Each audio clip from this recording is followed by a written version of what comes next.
Is speech gone with the wind and the dumbest bill in America? This is Mark Fisher with Mark and the Millennials, and the Millennial joining me today is Garrick Ross. Is that Gone with Winn-Dixie? That's right, Gone with Winn-Dixie. No, actually Gone with the Wind. Is speech gone with the wind?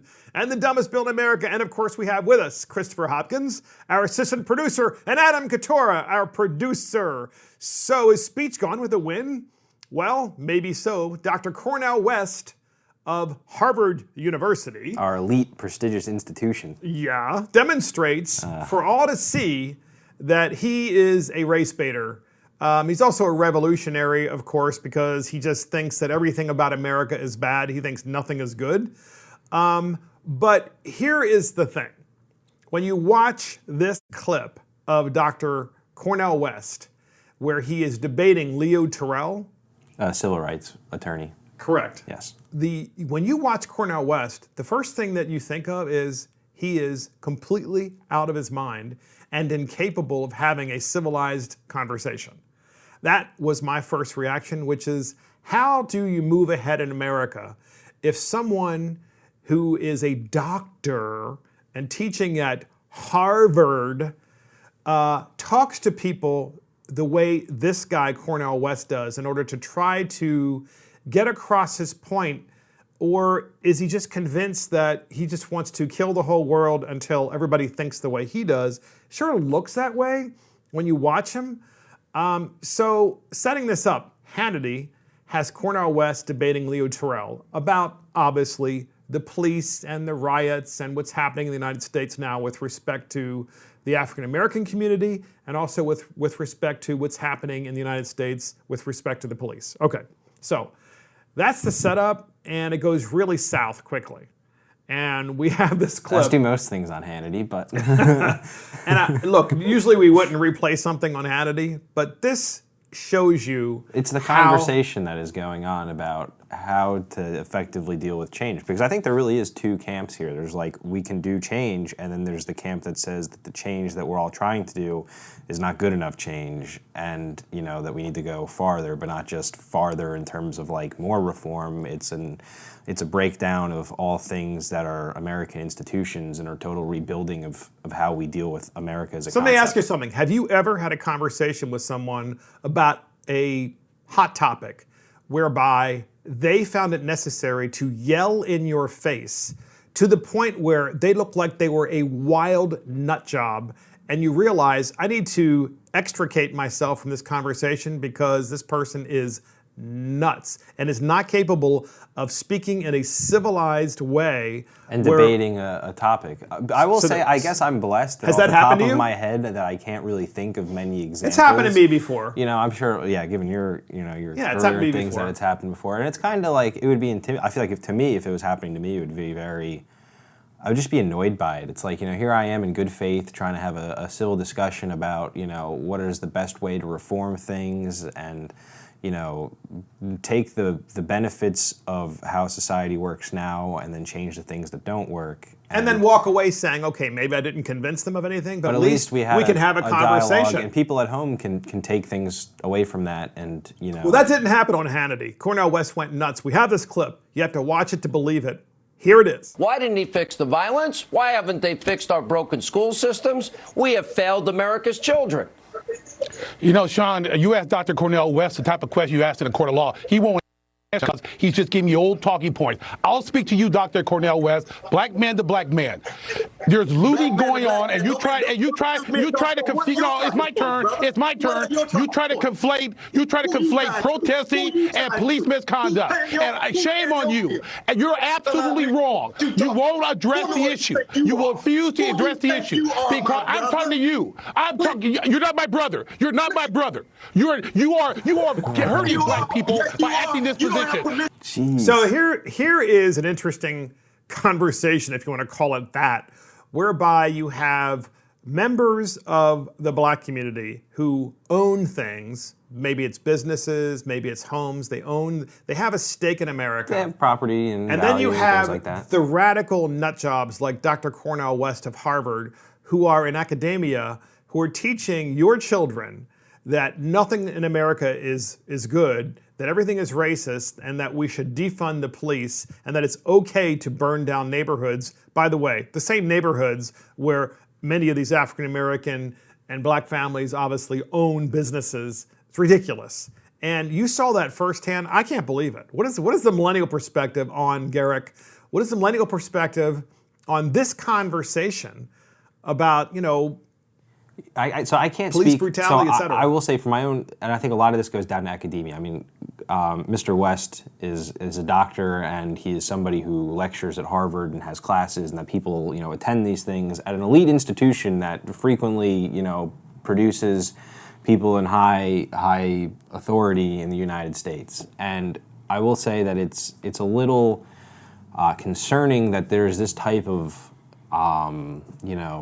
I don't know what word to call it, but it's this lack of dialogue. Lack of dialogue. This absolutism. This inability to converse in academia, where it's all about flushing out ideas and writing about things and learning about it. And I've been reading a lot of articles that have come out about this, and there's a lot of people who acknowledge on both sides of the aisle that this kind of behavior and style in academia existed, but they were always under the opinion. Well, you're freshly out of college. Does it exist? Well, I'll get to that. So a lot of these writers are saying that they were of the opinion though that this would stay in these colleges. That once people get to the real world and they see how things really work, that they kind of come back to a metaphorical reality and more of a moderate position. Yeah, more of a moderate position, and from what we've seen over the last couple of weeks with how things in some respects got very bad in a lot of major cities, this isn't always true. Like, a lot of what we're seeing with,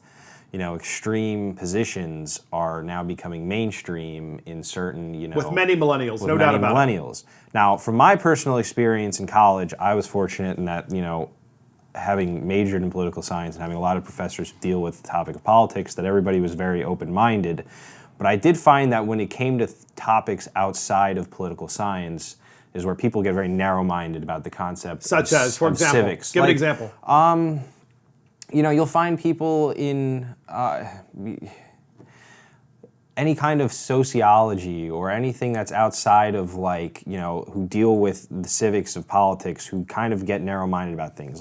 Typically, people in, the performing arts, part of my education was that I had to take certain electives in certain fields, and that you get into some of these elective I could definitely spaces. see you in leotards in your dance class. So, I took drawing, and I took intro to theater. It's classes like that you can obviously tell that the professor is very ingrained in their beliefs, and we're not open to new ideas or open to ideas with which they do not agree. I always find that funny because it's like we're talking about a topic completely unrelated to civics in every way. If I'm taking a class on anthropology, dealing with, Homo sapiens and Homo erectus 300,000 million years ago. And they bring politics into it. And that's what politics you're saying. would come into it. In an apolitical course, you have the professors bringing politics into a course that has nothing to do with politics. And here's my point. If you have Dr. Cornel West or the many... I would say the rule is typically that most people are very open-minded, but I will say that there is a very vocal minority of professors who are very ingrained in their beliefs, and those are the ones who always make the news, and those are the ones who are always so let me ask you something. Dr. West. So here's my problem with Cornel West, is if you have a child in Cornel West's class at Harvard, and your child is taking that course, and Cornel West is spewing off at the mouth some crazy theory that he has, and most of them are that he has, in the classroom. But nonetheless, it's a course, and you're learning in the course. And you say, Dr. West, I disagree with what you just said. Would he treat you the way he just treated Leo Terrell in that clip? You want to hear a very and sad let me say reality, something. though? If he did that, and I'm sure that he has, then he should be removed from the classroom, because it means that he's incapable of having any kind of dialogue. If you can't have a dialogue on TV, You certainly, when it's your classroom and you control every aspect of the classroom, you're not interested in having a dialogue from a student. Can I be honest with you? I think a lot of students who may disagree with Cornel West would be very afraid to do it They'd be in terrified. that kind of setting. And because, they know that, a professor has an ingrained opinion and they don't want to rock the boat, they just want their grade and they get out of there. And, I feel like a lot of these students... More importantly, they want their A, so they're willing to actually say and write in class that is what I was what gonna he get wants at. to hear. That's the They problem. play the game, the proverbial game, where And they that- and we- basically just tell the professor, they write the paper that the professor wants to read and they get the grade. And look, I'm guilty of having done it myself. Like, there are professors that I know that, like,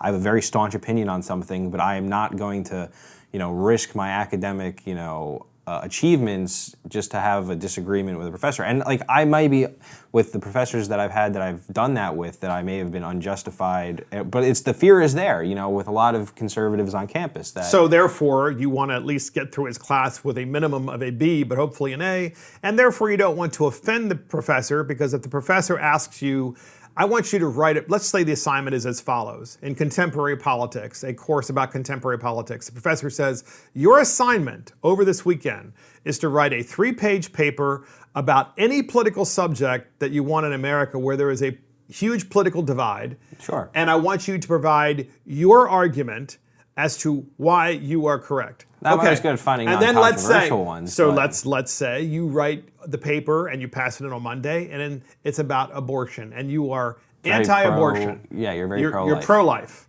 so, which means you're anti-abortion. You pass it in, the professor 99.9% of the time is going to be so offended, he's going to go, you know what, this is the best paper I've ever seen written in terms of the quality of material and the quality of writing, but I'm going to give him a D. Because I just disagree with your Because I opinion. disagree with his opinion. That is what is wrong in America's higher education system.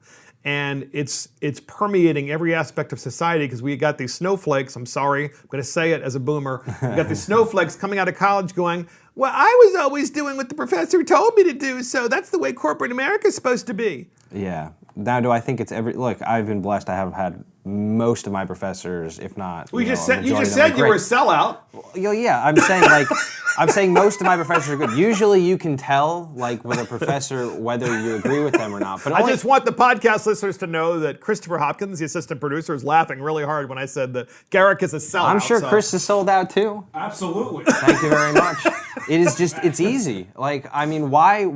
I hear you. Why rock the boat? Like, for a lot of students, it's just about getting in and getting out. And like, why put yourself in jeopardy? Because on the off chance, learning. Because so like I said, most of my teachers thinking. are right, but the problem is the whole system in terms of education is tainted in this respect, that all it takes is one professor to not be good in this respect to taint the whole thing. That, like, students would be afraid to say how they feel about something because of dealing with that disagreement, and then it rubs off on the whole institution and the whole way we go about learning as a whole. Because for every school, I'm sure there is one Cornel West, and that one Cornel West is enough to make everybody's life a little more difficult. But he looked like Cornel West in that interview, and then in that mini debate on Hannity, he looked like some of the individuals. And I'm not saying because he's black, so please don't go there, podcast listeners or critics.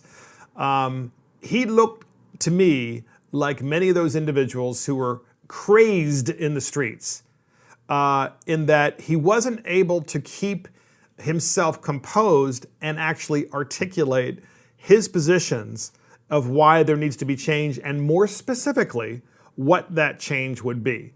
Right. He can't do it because, see, there are so many people in academia, they don't really want to define what change needs to happen, because if they do, then we would actually be making progress. Well, Mark, writing a book about changing qualified immunity doesn't sell as many copies as selling something about how the whole system of America needs to be destroyed, right? Yeah, So next up, Dr. Shelby Steele.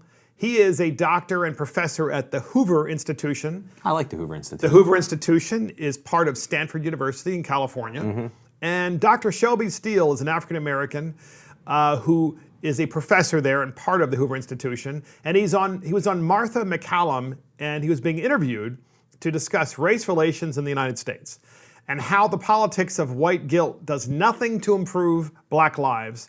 Dr. Steele challenges the victim narrative and discusses how policies focused on victimization do not empower the strength of any community.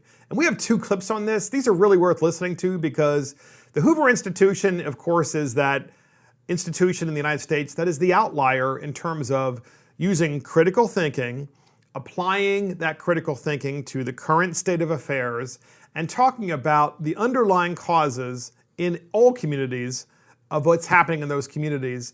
And once again, Dr. Shelby Steele is an African American, and these are his opinions, but listen closely and we will discuss. Here is the first of 2 clips. Everybody from around the world wants to get here and take advantage of our opportunities.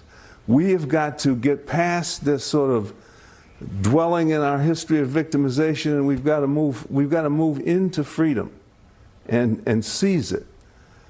Make something out of it. It's right there in front of us.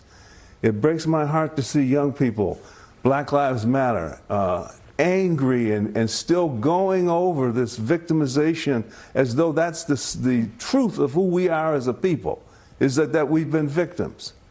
What a sad thing to think, what a sad way to think of yourself. Yeah, so Dr. Shelby Steele says, you know, if your entire life, all you're doing is saying that you're a victim, but then the public school system also agrees and tells you you're a victim, and then you go to college, like you go to Dr. Cornel West's class, and you're also told that you are a victim, how can you ever move forward in the United States if you believe that your entire existence is about victimology? Thoughts? Millennial perspective. Here we go. Millennial perspective. I think, given that he is an African-American man in the United States, that I think that we should always lend a lot of credence to his perspective. He's also in a think tank. He's in a think tank, and his job is to articulate, his feelings about how he is perceived in the United States and how he thinks the best way for, people who are like him to progress in society. And I think he has a good point. I think, but he's talking when about it comes to victimology. the victimization mindset, I think it's often self-deprecating to people who, whether they realize it or not, if they always view themselves as a victim, it wears on you, I would imagine, where, everything you think is out to get you and, you're not worth anything. And I think a lot of things is about, personal internal mindset and, believing in yourself and being able to overcome a lot of, obstacles and challenges. And like everybody. Yeah, like everybody. Yeah. Okay, because most people I know didn't come from money or privilege. All right. So and those and what confuses me is there's this sense by some, certainly not by all, and certainly by a lot of millennials. And this is the white guilt part. By virtue of the color of your skin, you came from an area of privilege. Well, please define what that privilege is, because I fail to see what kind of privilege I came from when it comes to the color of my skin, because I sure as heck didn't grow up rich. In fact, by today's standards, you could argue that I grew up poor. Go. Well, I don't know what any of, I think to that point there's like disagreements about, not disagreements, there's the view that, being white, it lends you some, and I'm not saying that I agree with them or disagree with them. Frankly, I don't That's know. Classic. I haven't. Look, you're giving the millennial perspective. And I agree with you, that is the millennial perspective, but no doubt, that's so many millennials. The fact that you're talking about this, and I'm glad you are, Garrick, so take the criticism where it belongs, and because it's not of you, it's the fact that this is the way, podcast listeners, millennials have been educated.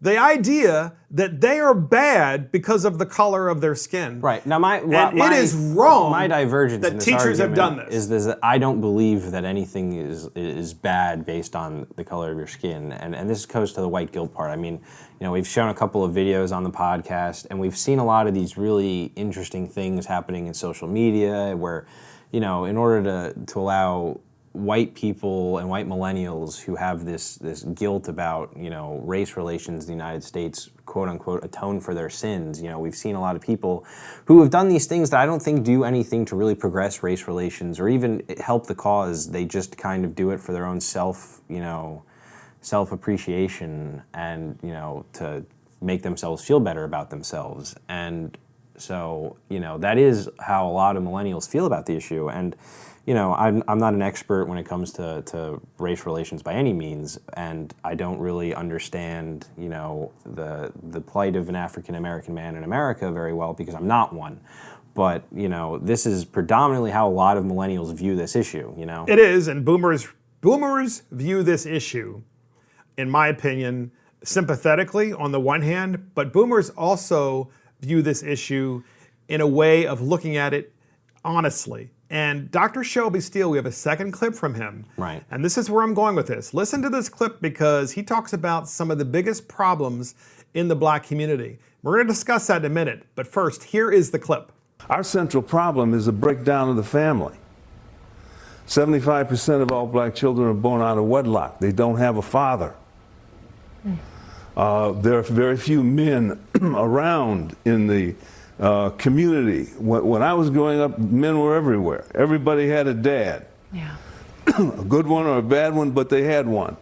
Right. They perform a great service to the community. They're irreplaceable. There's no social program, government intervention that's going to take the place of that. We as black people need to put more focus and use our imagination to reinforce the institution of marriage and family. That's right, because every child deserves a father that is present in the household, and they deserve a mother that is present in the household. But in so many of black families, in fact, according to Dr. Shelby Steele, and I know this is correct because I've seen other stats on this, 75% of black families in America don't have a father present. And let me tell you something, that isn't because of white privilege. That is because of a lack of responsibility. There needs to be personal responsibility. You make a baby, you show up, and you be there for that child's life from the beginning to the end. And if you get divorced, you're still responsible for being there to support the child and to be there for the child. But the idea, and I can tell you this is a fact, there are so many people that have been in the streets that I've seen that are angry, and they're also, looting and they're destroying property. And I have no doubt in my mind that if there were a father present in their lives, they would be so much better off, so much happier, so much further ahead in their careers. In fact, they would probably actually have careers. And I know that I'm painting with a broad brush, so don't go after me for painting a broad brush. But the fact of the matter is, Dr. Shelby Steele, he can talk about this because he's black. But we as a country need to talk about this and not be afraid to do so just because the color of our skin is white or black or brown or yellow, whatever. We should talk about that fact, which is, why is it after decade after decade after decade of far left progressive social programs that are supposed to be addressing the black communities that we have less family, less responsible fathers, and we have children, primarily, by the way, young boys, young men who are growing up in these households, and they are just beside themselves because they have no father figure. They have no role model, nothing. So it's no wonder we are where we are today. 75% go, millennials. So there's two parts of this. There's the cause of absent fathers, but I want to talk about that second. The first part that I want to talk about is really something that I think is important to me because, my parents are divorced, and they were divorced pretty early in my life. But one of the things that I think was very beneficial to me, and that as somebody who can speak to it, I think it is important that both of your parents be involved in your life. And even though my parents were divorced, they were always both still there. They both went to everything. And after your dad stayed involved, is what you're saying. Well, I lived with my dad. Okay. I lived with my dad my whole life, and my mother was always around as well. And she has done a lot for me as well. And both my parents did, and even my step parents have always been. It's having a circle of people around you to support you and uplift you and do all the things to encourage you and make your life better and through sacrifice that helps make a person who they are and provides them to be well-rounded. And I think it is important that, in our modern society, we view, marriage and divorce a lot more freely now, versus, older generations where, if you got married, regardless of whether you liked, disliked, or hated that person, or you were in an abusive relationship, you always stayed with the person because it was just what you did. Nowadays, you can get married and divorced at will, and nobody really cares or looks at you any differently. I mean, it just is what it is. And the Democrat Party has been trying for years to make the institution of marriage less important, and as a result of doing so, look what it has wrought, right? Because I'm sorry, you can come and criticize me all you want. You can send me letters, you can send me emails, but every household, every child deserves a father, and every household deserves a mother. And it may be uncomfortable for you out there to listen to, especially those of you progressives, but look what you have done to destroy the communities that you say you want to build up. Because 75% of black households don't have a father present. Look, and if you guys want to get divorced, or if people want to get divorced, I don't think that really, I'm not of the mindset that I think you should have to endure a terrible marriage, but I think, like you said, it's about personal responsibility, but it's also about responsibility not just for yourself, but for something or somebody that you brought into this world, So let me ask you something. So another thing that Dr. Shelby Steele talked about, and this is important because you're from New Jersey, is he talked about, why is it that people from the rest of the world, so many tens of millions, if not hundreds of millions, want to come to the United States because of our freedoms, because of our ability. They don't come here. By the way, when they come here, they don't come here and say, I'm a victim. I want you to take care of me. They want to work. Yeah. In my own community, I'm going to just speak to my community. In my own community, do you know that we have a number of fast food joints? Some of them are convenience stores. Let's just focus on the convenience stores at the moment. They are almost exclusively owned by individuals from other countries these individuals came to the United States of America, they became American citizens, and in that first generation, they own a convenience store. They own the business. They own property. These are Pakistanis. These are Indians. These are primarily individuals from that part of the world, and they own these businesses. And I say to myself, why is it that these individuals who had everything going against them, Garrick? Because they're excited to be Americans. And yet, meanwhile, we have an African American community, and we don't have near the kind of risk takers, for whatever reason, to open businesses. And that victimology, I'm sorry, they have it much better. The black community, have it much better than these folks coming from Pakistan and from India are coming here, and they come here with $3 in their pocket or $10 in their pocket. Next thing you know, they got a business. Yeah, I think it should be imperative on the United States as a country, and whether we do this publicly or privately, it is. I think a lot of this issue is about solving generational wealth issues. Making it so it's easier for about education, which we're going to talk about later. Yes, but once you have that education and you want to build a business, and it should be easy. By the way, Dr. Cornel West from Harvard University is not helping the situation by talking about victimology, because we have these individuals who are here already. Right down the street, within walking distance, was a small grocery store for sale. They had an opportunity. We have all these programs in the state in which I reside that will provide loans to minority communities to start a business. Right? To start a business. Every kind of possible advantage you can imagine that don't exist for folks who are white who own a business. And I have supported these policies, by the way, in the past for the purposes of helping the black community, yet we still don't have enough entrepreneurs. And in the black community, yet we have individuals who just got here 2 years ago, 3 years ago, they got a business. Yeah.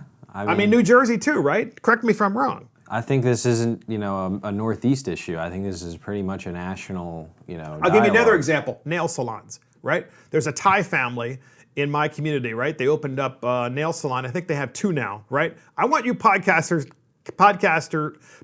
listeners, speak Mark, to listen to this, okay?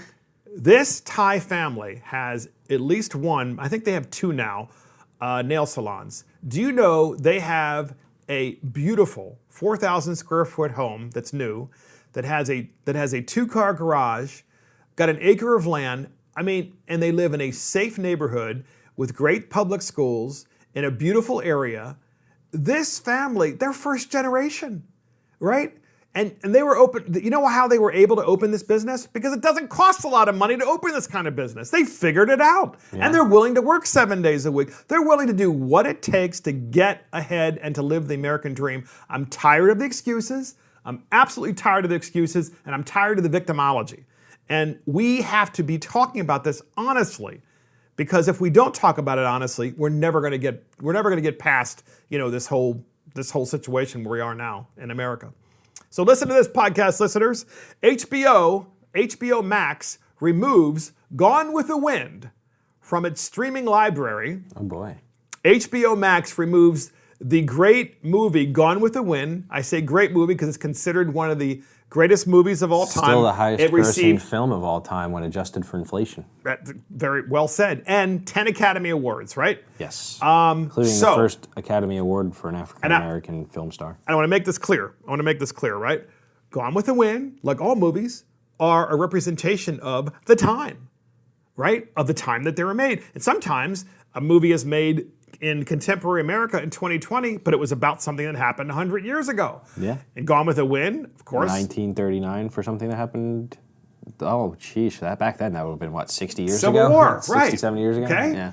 So the HBO Max company, which I think is Time Warner, wants to add context to the 1939 film Gone with the Wind. Define add context. What does that even mean? Are Because they cut scenes and add them in? Because they say the film has long been criticized because it romanticizes slavery and the Civil War era South. The movie was made in 1939, guys. It wasn't made in 2020. And the purpose of education in America is to teach you to think critically when you see something that is a movie, as an example, that maybe was made 50, 60, 70 years ago or more, and make up your own mind as to the context and the time that it was made and whether that is appropriate today and whether it was even appropriate then. By appropriate, I'm talking about the issue of slavery. So, go ahead. So first, I can't speak to the movie's message. I have never watched Gone with the Wind. It's been a long time since I've seen it. I think part of the problem with things like this is that a lot of people my age don't know what they're arguing about. Not that they don't know what they're arguing about, they've just never seen it. So therefore they want to cancel it. Yeah, and I would do I think that there's probably some credence to like a lost cause ideology of the movie? Probably, but I don't know. I've never seen it. But irregardless, I think when people want to go watch the movie, look at it through the lens of our modern America. I don't think anybody sits and watches it and goes, man, we should return to those times. I would agree with you completely. And get this, the article says, protests in the wake of George Floyd's death have forced entertainment companies to grapple with the appropriateness of both current and past productions. On Tuesday, the Paramount Network dropped the long-running reality series Cops. Oh my God. After 33 seasons. The BBC also removed episodes of Little Britain, a comedy series that featured a character in blackface from its streaming service. In an op-ed Monday, the Los Angeles Times filmmaker John Ridley urged Warner Media to take down Gone with the Wind, arguing that it romanticizes the Confederacy in a way that continues to give legitimacy to the notion that the secessionist movement was something more or better or more noble than it really was. A bloody insurrection to maintain the right to own, sell, and buy human beings. So talk about it. Talk about it, right? If we watch the movie, talk about it. Right, but learn about it, read about it. What they want to do is, what they're saying is, HBO Max, they're basically saying that people are too stupid when they watch movies to be able to understand not only what the movie's about, but the context in which the movie was made and when the movie was made, to be able to bring it all together with their understanding of history. But with our really crappy education system in the United States, I think most people don't even understand history. So therefore, they watch a movie like that and they're thinking, oh, I want to cancel that movie. No movie like that can possibly exist because it would taint people's opinions or whatever. Yeah, I'm not somebody who's particularly sympathetic to the Confederate movement. Both of I have ancestors. Of course you're not. Who no, are at, I don't know. I honestly don't think I've met anyone that is. Well, yeah, I'm also from New Jersey, and my ancestors fought at Gettysburg on the Union side, and so for us it's a point of pride, and I understand that there's a lot of apprehension about some of those messages because there is in some respects people who argue that the Confederacy was about more than just slavery and things like that, and but But that's the problem. We don't talk about these things in history class.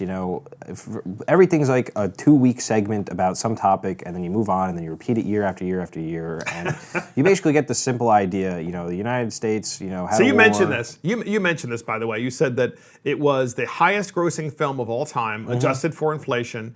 I said it won 10 Academy Awards. I'm wrong. It won 8 Academy Awards, including Best Picture and Best Supporting Actress for Hattie McDaniel. Hattie McDaniel was the first black actress to be nominated or win an Oscar. So think about that. So here's a movie that gave opportunities to African Americans to act when they weren't allowed to act in other movies, and actually gave them real acting roles where they had an opportunity to win, and did so, and be nominated for an Oscar and win. And look, that's 1939, right? It's not 2020. It's 1939. It was almost 100 years ago, 80 years ago. And Sorry, this math is is hard. This is what drives me crazy, is that people aren't capable of being able to keep things in context of when they occurred. And I have no doubt, like in your lifetimes, in 50 years, you're going to look back and say, man, maybe that thing we did in 2020, that we did in 2020 were stupid. We were really stupid. That was really something that I can't imagine that we did. Should we erase it? And that's how from history? And that's the thing that bothers me. As somebody who really enjoys history and learning about I think that truly everybody should take a course, or like a very significant and comprehensive course in American history. To do not only to understand what happened, but to learn from it and apply it in the future, and also to understand how people viewed things in certain periods, which also informs how we've progressed throughout society. It would probably help too for people to learn world history at the same time, to be able to understand the difference between our country and other countries, because for some reason, so many millennials think that the United States of America is the evil, bad country, and that countries such as China and North Korea or Venezuela, or you name the country, they're so much better than we are. They're so much more advanced. So anyway, we have a clip, Garrick, and podcast listeners, very, very short clip from Gone with the Wind. Little joke on this, but here is the clip. That's Red Butler. He's from Charleston. He has a most terrible reputation. That's what's wrong with you. You should be kissed and often, and by someone who knows how. So there you go. Can you imagine saying that today? Hashtag me too, Mark. Can you imagine saying that today in a modern 2020 movie? You need to be kissed and often, and by someone who knows how. Now, if that were a guy that said that to a woman in a movie in 2020, it would not be acceptable. However, if we're actor, Mark, if it were a transgender saying it to another transgender, it would be perfectly fine. I don't know. I'm sure it would that be. Would work, but. So, and we wouldn't need context for that kind of movie, would we? Because that's okay. That's okay. I don't think it's okay. Was that Gone with the Wind? Was that a clip from Gone with the Wind? That was a clip from. We're talking about Gone with the Wind. Where do you think the clip was from? I'm just making sure before I say, man, that movie sounds pretty cheesy. It's part of the time. That was the way movies were made. It was very dramatic and very over the top, right? Yeah. I'm not a movie critic, but that's the way they were made. And I wasn't around then, so. I was going to make a joke about, do you remember going to the premiere, Mark?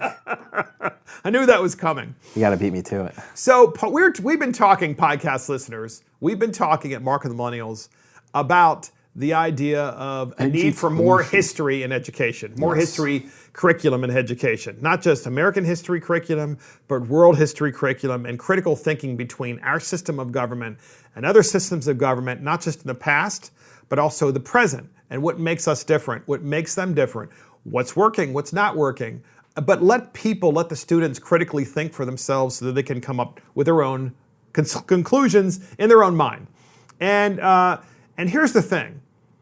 School choice, we've talked about school choice, and I am so convinced now more than ever, especially ever since the Floyd riots, right? And the riots and the protests and so forth, that so many people don't really know anything about America. They just show up and they want to cancel the entire culture. And if you even ask them a question, in fact, we should probably do that sometime. Go to one of those protests and just take 10 random people and ask them random questions about American history, and to see if they even know about American history. Just basic stuff. So the AG of the United States recently was interviewed about Antifa and their activities on the street and their coordination across the country in looting and creating destruction. And Garrick, the AG says, there are a lot of things that we can do, including better training of the police and police forces throughout the United States and creating certain standards. He says, but one of the things that we need to do is to have school choice. And he said, quote, and it's so funny because I've been saying this for years now, and I feel like he almost took my quote, and that's okay, because at least it's been elevated at the national level. He said, quote, school choice is the civil rights issue of our time. And I believe that in my heart, it is the civil rights issue of our time. We're going to talk about this in more detail. But first, what is school choice? Here's a quick tutorial from Prager University, and here is the clip. What if schools had to compete for students in the same way that businesses have to compete for customers? Would schools get better or worse? There's no need to guess. In almost every state and city where there is competition today, educational outcomes improve, often dramatically. This competition is called school choice, and many states and cities now embrace it. With the old model under which most American children still live, the government, not the parent, decides which school children will attend. Now here's how school choice works. The money follows the student.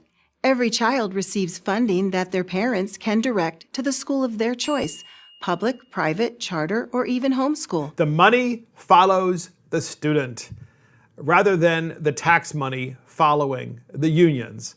The tax money follows the student, and the student, in conjunction with the parents, decide what school is best for my child. Is it a private school? Is it a public school? Is it a charter school? Is it a public school that specializes? Because it's one of the things they've been doing now is, certain schools offer certain types of programs. Is it homeschooling? Is it homeschooling? And it might be. You know what? It could also be a military school, boarding school. And we're talking about K to 12. Obviously, you're not going to go to a military school in kindergarten, so don't hit me on that, folks. But I'm talking about like Imagine a boarding junior school. Dressed up drilling. So if you live in the inner city where your schools are bad, and you have... It doesn't even have to be the inner city. You live in a rural community. But let's just say you have no father. Let's say you have no father in the household. All right? There's no father in the household. 75% of black families, the fathers are not present. And so the chances are, if you live in the inner city and you're black, you do not have a father. 75% chance. Maybe a boarding school and a military school is appropriate for you for middle school and for high school. Maybe it is. And you want to know why? Because it gets you some discipline. It gets you some father figures and so forth. And this is the conversation that the teachers union hates to have. They don't want to have it. In fact, many people don't want to have this, including the black community. And we're going to talk about this in more detail. Maybe your kid is a high-achieving, intellectually gifted child, and they're going to a substandard school. Wouldn't you want to put them into the school that allows to foster their education, allows them to achieve heights that was never imaginable where they were? Wouldn't you want to be, agreed, and I agree with you, Garrick, wouldn't you want to be a consumer? I mean, when you're a consumer, which we all are. I love choices. And you have money, you decide, okay, do you want to, let's just say for tonight, for dinner, you want to buy food from some place. You don't want to cook tonight. Mark, the world is my oyster. So I could have anything I want tonight. Great example. My daughter and I were out last night because she really badly needs to have a car. Okay, she can't work unless, it's gotten to that point where she really needs a car. And so we're looking, right? We're shopping, and it's excruciating to deal with car dealers, just so you guys know. And daughters and cars. So we were in this area where there must have been 20 different food choices. They were all carry out because of the coronavirus. You couldn't eat in this particular county. Right. And so there was Buffalo Wild Wings, there was Panda Express, you name it. Tons of choices. I said to her, I looked over, I said, what choice? Where do you want to go? So we chose. Why can't we do that with public schools? Because you want to know why? Because the teachers union, they don't trust people to make decisions on their own. Well, Mark, may I inquire? Yes. Inquiring minds want to know, what did you choose? She wanted Buffalo Wild Wings. God, it's subpar. But by the way, her first choice was Panda Express, which I think is disgusting. Yeah, but both of those options are terrible. But it was too busy because everything was carry out, and everything was like 30, 40-minute wait for carry out because you can't eat in because everybody apparently is going out. So sorry to sidetrack you. Anyways, back to the education back to here. School choice. Yeah, that's a classic millennial sidestep. So look, so in the Maryland House of Delegates, we had Which you were a member. Which I am a member. We had a debate about school choice. Yes. And I offered an amendment about school choice to a $20 billion spending bill to dump more money into public schools in the state of Maryland. which had no school choice options in that bill. And so I decided, you know what? Why don't we give people an opportunity to have a choice of where do they go to school? Yeah. And I even narrowed that school choice option down to The just State people Board of Elections who are can in even pick. failed schools. So Yeah. if you're going to a school that is a failed school, which is a 1-star school, has a 1-star rating, then you have an opportunity to take the public money and take it wherever you want to go. It could be a boarding school in another state. Because I read the bill, you even left in a provision where it was even the State Board of Education had to approve of what schools were eligible for this program. You know? Absolutely. So I was even, making sure that no one thought they were trying to stack the deck, which of course is ridiculous because I trust people at the end of the day, but this is Maryland after all. And this is a national issue. We have a clip on this, but I just want to say this. You're going to see a delegate get up, and she's a black delegate from Montgomery County. Outside of Washington, Her name is DC. Pam Queen. And she got up and tried to equate school choice, the school choice amendment that I offered, with busing. Disgusting, right? Because it shows you, and keep in mind, that the school choice option that I was offering was going to be offered to just those people in schools that are failed, where you don't have fathers in the household, where the kids, are worried of getting shot or stabbed on their way to school. Where most kids graduate and they don't have a comprehensive reading level or math level that to is make them standard. proficient in society. Yeah. It's exactly right. And so she got up and did that, and it tells you how scared the left is of empowering people Because and trusting when people. you pull this issue, school choice outside of the positions of special interests and things like that, when you go to real everyday Americans and you ask them, would you like to, if you could, send your kid to any school that you want? Overwhelmingly, parents will say yes, absolutely. I want my kid to be able to go to the best school possible. My parents did it with me. They sent me to a private preschool in order to give me educational attainment at an early age. It was very beneficial for my development. Giving parents the option to put their kids in what they think is the best fit for them is an overwhelmingly popular, and it shouldn't even be a controversial idea.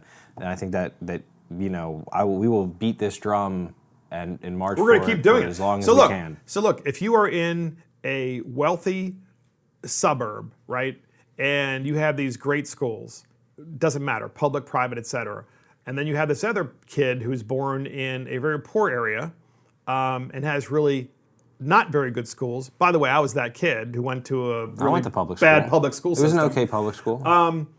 We're supposed to be talking about the equality of opportunity, not equality of results, but equality of opportunity. And school choice does that because that kid in the ghetto, that kid can go anywhere that kid wants to go to school, anywhere in the United States, and that money will follow them. So we have a clip on this.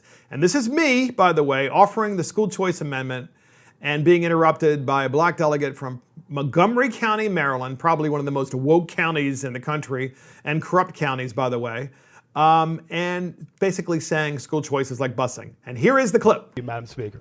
Madam Speaker, Gentlelady from Montgomery. make of the amendment.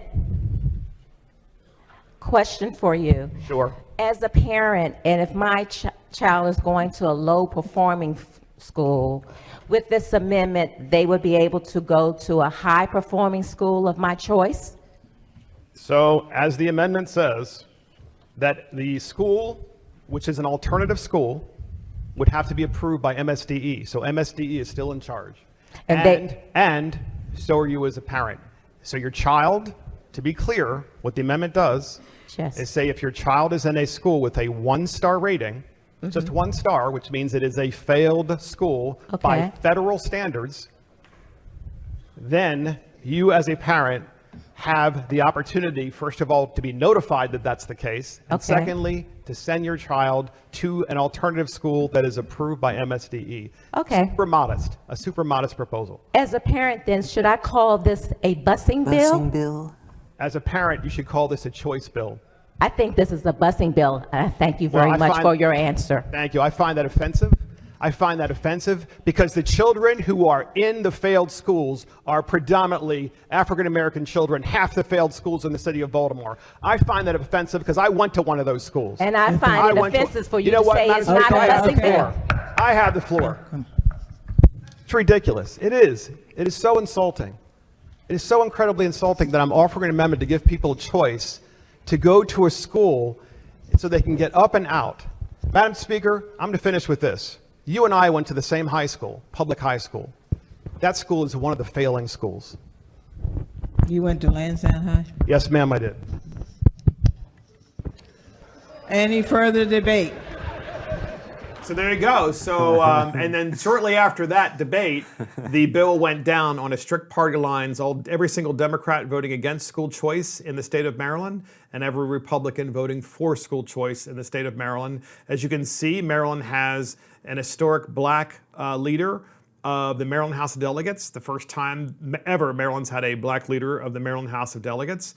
And we have a situation where the black members of the legislature are against school choice, and at the same time talking about victimization and victimology and the police and why there is not equality of opportunity and how America is a fundamentally racist and systemic racist society, but they don't want to give school choice to the people in their own communities? You know what the issue is, Mark? What? It's public sector unions. And so Bought and paid for. Bought and paid for. Democrat Party. Go ahead, explain that. What that means. So, you know, one of the big issues that's being confronted in the wake of the George Floyd murder is how police unions are inherently an obstacle in the way of good governance and good accountability. But this issue doesn't just stop at police unions. I mean, most public sector unions make being a steward of the tax-paying dollar, for lack of a better word, an absolute pain in the ass. So they come in and they effectively make all of their dues-paying members pay an exorbitant number of dues every year, and then they take that money and effectively just lobby with it. You know, issues, you know, pay raises, collective bargaining. They lobby to get themselves to get more themselves benefits. better benefits, better pay. Garrick, do you know that in the state of California,